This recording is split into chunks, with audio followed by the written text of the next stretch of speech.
पूर्णमिदं पूर्णात् पूर्णमुदच्यते पूर्णस्य पूर्णमादाय पूर्णमेवावशिष्यते। ओम शांति शांति शांति। सर्वे भवन्तु सुखिनः, सर्वे सन्तु निरामयः, सर्वे भद्राणि पश्यन्तु, मा कश्चित् दुःखभाग् भवेत्। ओम शांति शांति शांति। राजा राम राम राम सीता राम राम राम राजा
विश्व का कल्याण हो। गौ माता की जय हो। गौ माता की जय हो। हर हर महादेव।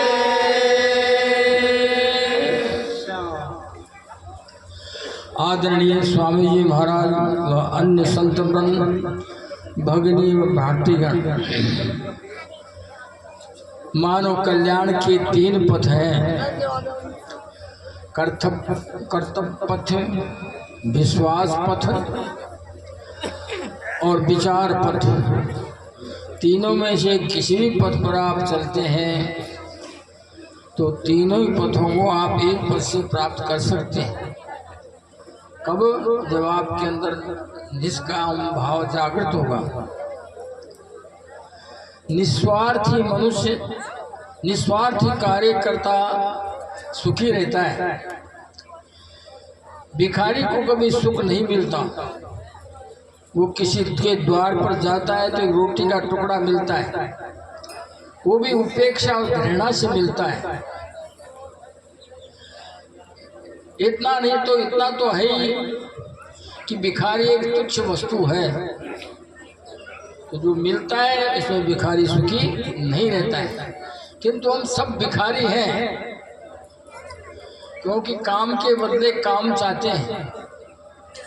हम व्यापारी हैं, हम व्यापार करना चाहते हैं। हम जीवन का व्यापार करें, धन का व्यापार करें, गुणों का व्यापार करें। क्या आप प्रेम का भी व्यापार करते हो? प्रेम का व्यापार नहीं होता है। प्रेम में देना ही देना होता है, लेना नहीं होता है।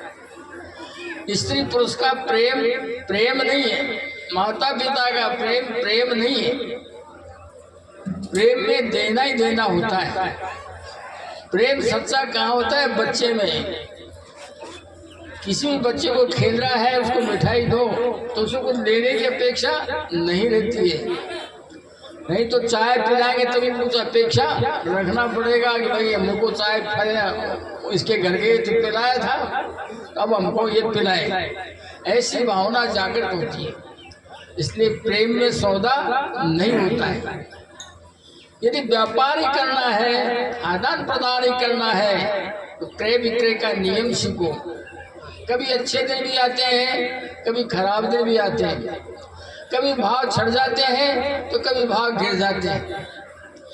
भिखारी हमेशा, व्यापारी हमेशा घाटा में प्रस्तुत रहता है। क्यों कि आज 1 लाख रुपए कमा लिए, दूसरे ने 10,000 कमा लिए, तो घाटा का बड़ा दुख हो गया। एक दिन मार रोकते 10,000 नहीं जाते, इसलिए घाटे में ही व्यापारी प्रस्तुत रहता है। जैसे कांच में चेहरा देखते हैं, जैसा मुंह बनाते हैं वैसा कांच बन जाता है। रोए तो रोने का, हंसे तो हंसने का, मुस्कुराए तो मुस्कुराने का। आदान प्रदान क्रय विक्रय में ऐसा ही होता है, किंतु हम पकड़े जाते हैं देने की अपेक्षा से नहीं, लेने की अपेक्षा से। हम स्नेह करते हैं, स्नेह के बदले दुख पाते हैं। प्रेम करते हैं कि तो बदला प्रेम का चाहते हैं। यदि चाह नहीं तो दुख कैसा? चाह ही दुख की जननी है। चाह, इच्छा चाह ही सफलता असफलता के नियम में बंधी हुई है। इच्छा चाह है तो दुख अनिवार्य है।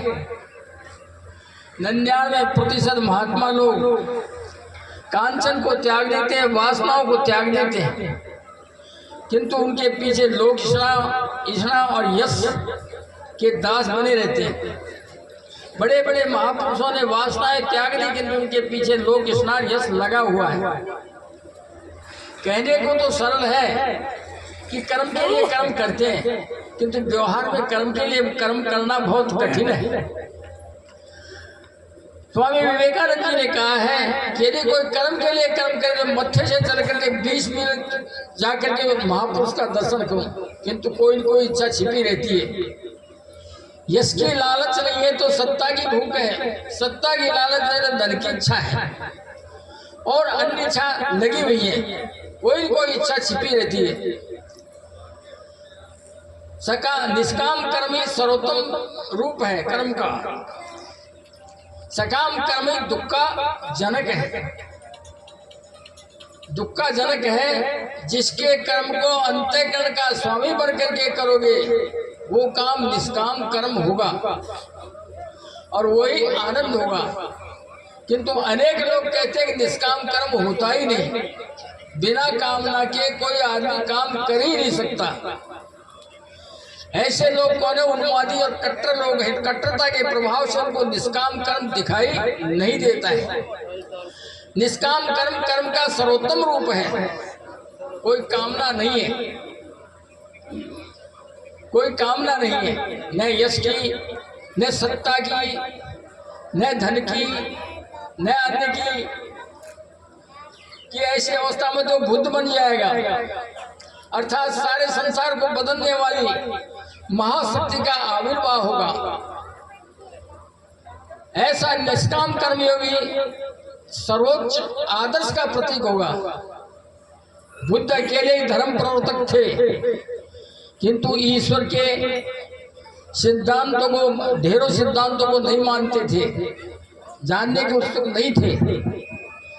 सत्य संबंधी जटिल सिद्धांतों को सूक्ष्म विचारों से कहते थे कि इससे लाभ ही क्या है, विचार करने से लाभ क्या है, भले बनो और भलाई करो, यही उनका सिद्धांत था।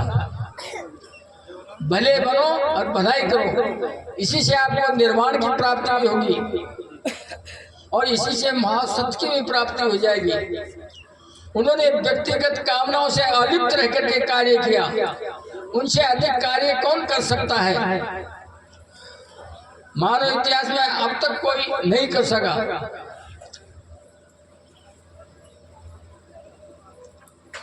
तो नहीं कर सका। वो आदर्श कर्मयोगी थे, पूर्ण निष्कामी थे। मानव इतिहास में अब तक ऐसा कोई महापुरुष पैदा हुआ नहीं जो निष्कामी हो। उनके हृदय और मस्तक में महानतम सम्मेलन हुआ, उनके तुल्य कौन हो सकता है।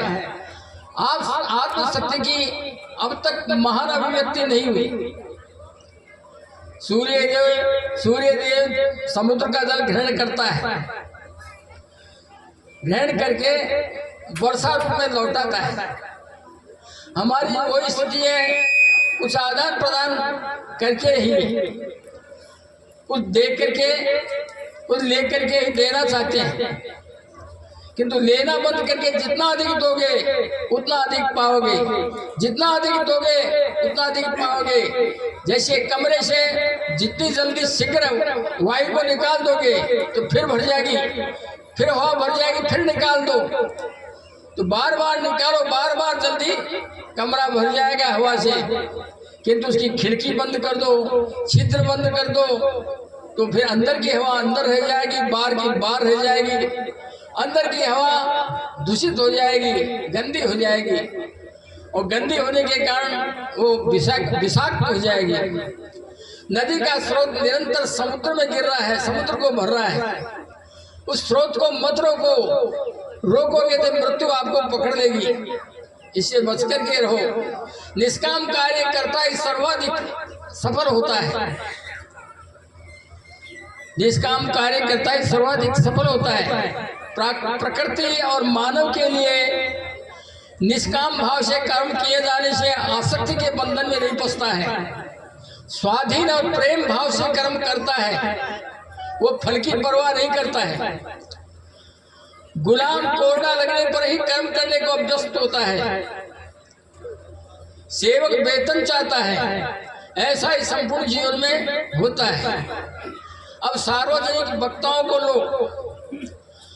सार्वजनिक वक्ता अपने श्रोताओं से कुछ प्रशंसा, कुछ पुष्पसार, तालियों की अपेक्षा करता है।